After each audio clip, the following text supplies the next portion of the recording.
ছোলা একটি ভালো জিনিস যা আপনার শরীরের দুর্বলতা দূর করতে এবং শরীরের পেশি গঠনে সাহায্য করে। অনেক বডি বিল্ডার শারীরিক শক্তি বাড়াতে এবং ভালো পরিমাণে প্রোটিন পেতে ছোলা ব্যবহার করা শুরু করেছেন। এর পাশাপাশি আপনিও এই সমস্ত পুষ্টিগুণ পেতে পারেন, কিন্তু সম্পূর্ণ উপকার পেতে আপনার কোন খাবার খাওয়া উচিত নয়, আপনার খাবার খাওয়ার নিয়মকানুন জানেন? আজকের ভিডিওতে এই সব কিছু জেনে নিন।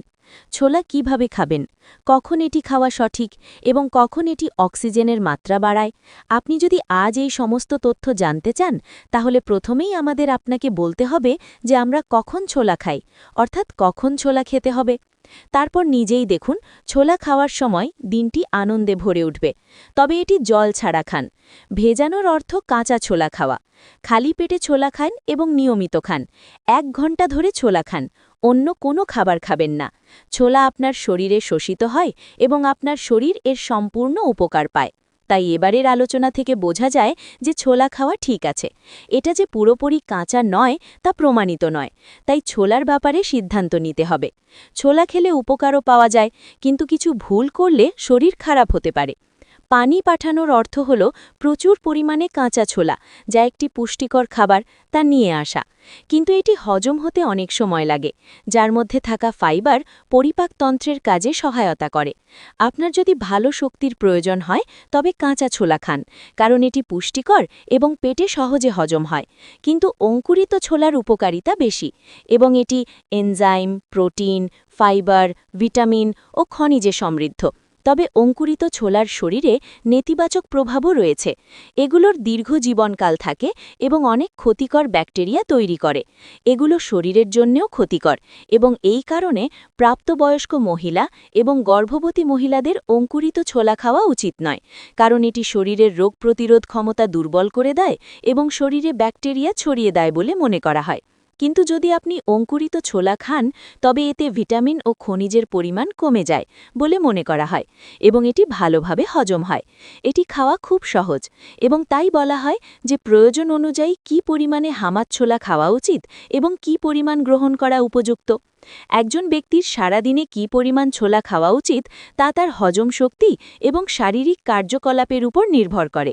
তবে আপনি যদি কাঁচা ছোলা খান, তবে দিনে 40 থেকে 50 গ্রাম কাঁচা ছোলা খাওয়া একেবারে উপযুক্ত। আর যদি খাওয়ার সময় থাকে, তবে তা ঠিকমতো খান এবং ছোলা হজমের জন্য প্রচুর পরিমাণে জল পান করুন। এটি ভারী হয়ে যায় এবং অতিরিক্ত পরিমাণে খেলে বদহজম, গ্যাস ইত্যাদি সমস্যা হতে পারে। কিন্তু খাবারে অল্প পরিমাণে ছোলা খেলে একজন ব্যক্তি 60 বা 70 গ্রাম ছোলা খেতে পারেন এবং যারা জিমে যান বা ব্যায়াম করেন, তাদের প্রোটিনের প্রয়োজন হলে তারা সহজেই 100 বা 150 গ্রাম ছোলা খেতে পারেন। তবে এটি খাওয়ার সময় আপনার নিজের খেয়াল রাখা উচিত। যদি আপনি একবারে 100 বা 150 গ্রাম ছোলা খান, তাহলে দিনে 3 বার 100 বা 150 গ্রাম ছোলা খেতে পারেন। এতে আপনার শরীরের জন্য ভালো হবে। তাই বলা হয় যে আপনি যদি আপনার রক্তচাপ বাড়াতে চান, তাহলে আপনার সঠিকভাবে ছোলা খাওয়া উচিত। এটি প্রোটিন সমৃদ্ধ, যার কারণে আমাদের শরীরে পেশি বৃদ্ধি পায় এবং দ্রুত চর্বি। আপনার রক্তচাপ বাড়ানোর জন্য একটি ডায়েট অনুসরণ করতে চান, তবে রাতে 40 থেকে 50 গ্রাম ছোলা জলের সাথে খান এবং সকালে খালি পেটে ঘুম থেকে উঠুন। কাঁচা ছোলা পরিমাণে বেশ পুষ্টিকর এবং একই সাথে এটি ধীরে ধীরে হজম হয়, ফলে আপনার ওজন নিয়ন্ত্রণে থাকে এবং অন্যান্য গ্যাস থেকেও ভালো শাস্তি পাওয়া যায়। যদি আপনি কাঁচা ছোলা ঠিকমতো হজম করতে না পারেন এবং আপনার গ্যাসের সমস্যা থাকে, তাহলে এর সাথে সকালের নাশতায় 1 টুকরো কাঁচা ছোলা অথবা ভাজা ছোলা খাওয়া সবচেয়ে ভালো। খাবারের কথা মাথায় রেখে আজ আপনার এর সাথে ভাজা ছোলা খাওয়া উচিত।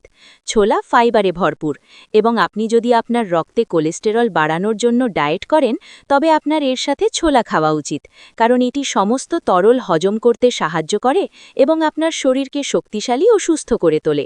যদি আপনি সারা রাত জল পান করেন এবং সকালের নাশতায় 1 ভাগ ছোলা খান, তাহলে আপনার রক্তে কোলেস্টেরলের জন্য এর চেয়ে সামান্য বেশি খান এবং বিকেলে গুড়ের সাথে প্রায় 50 গ্রাম ভাজা ছোলা খান এবং আপনার খাবার আগে সকালের নাশতায় গুড়ের সাথে ছোলা খান। যদি আপনি এটি নিয়মিত খান, তাহলে আপনি সহজেই রক্তে কোলেস্টেরল বাড়াতে পারবেন এবং আপনার শরীর গঠন করতে পারবেন। ধন্যবাদ।